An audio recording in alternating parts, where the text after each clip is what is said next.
മുഖ്യമന്ത്രി അഖിലേഷ് യാദവിന്റെ ശക്തി പ്രകടനത്തിന് വേദിയായ സമാജ്വാദി പാർട്ടിയുടെ ദേശീയ കൗൺസിൽ യോഗത്തിൽ തികച്ചും നാടകീയമായിട്ടായിരുന്നു പ്രഖ്യാപനം. Party general secretary Ramgopal Yadav അഖിലേഷിനെ ദേശീയ അധ്യക്ഷനായി പ്രഖ്യാപിച്ചു.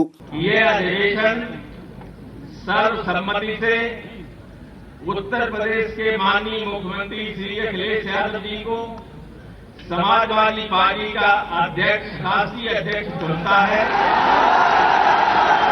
ശിവപാൽ യാദവിനെ സംസ്ഥാന അധ്യക്ഷ സ്ഥാനത്ത് നിന്നും മാറ്റിയെന്ന് വ്യക്തമാക്കിയ രാംഗോപാൽ യാദവ് ഇതാണ് യഥാർത്ഥ സമാജ്വാദി പാർട്ടിയെന്നും അവകാശപ്പെട്ടു.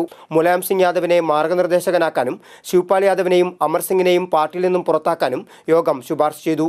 രാംഗോപാൽ വിളിച്ച ദേശീയ കൗൺസിൽ പാർട്ടി ഭരണഘടനയ്ക്ക് വിരുദ്ധമാണെന്ന നിലപാട് തള്ളി നൂറുകണക്കിന് ഭാരവാഹികൾ യോഗത്തിൽ പങ്കെടുത്തു.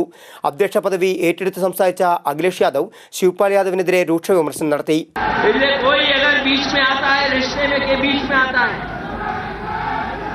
मैं चाहे अध्यक्ष हूं, राष्ट्रीय अध्यक्ष हूं, कुछ भी हूं, लेकिन नेताजी मेरे पिताजी रहेंगे और नेताजी पिताजी हैं तो मैं उनका बेटा रहूंगा. പാർട്ടി പൂർണ്ണമായും അഖിലേഷ് യാദവിന്റെ കൈകളിലെത്തിയെന്ന് വ്യക്തമാക്കുന്നതായിരുന്നു കൗൺസിൽ യോഗം.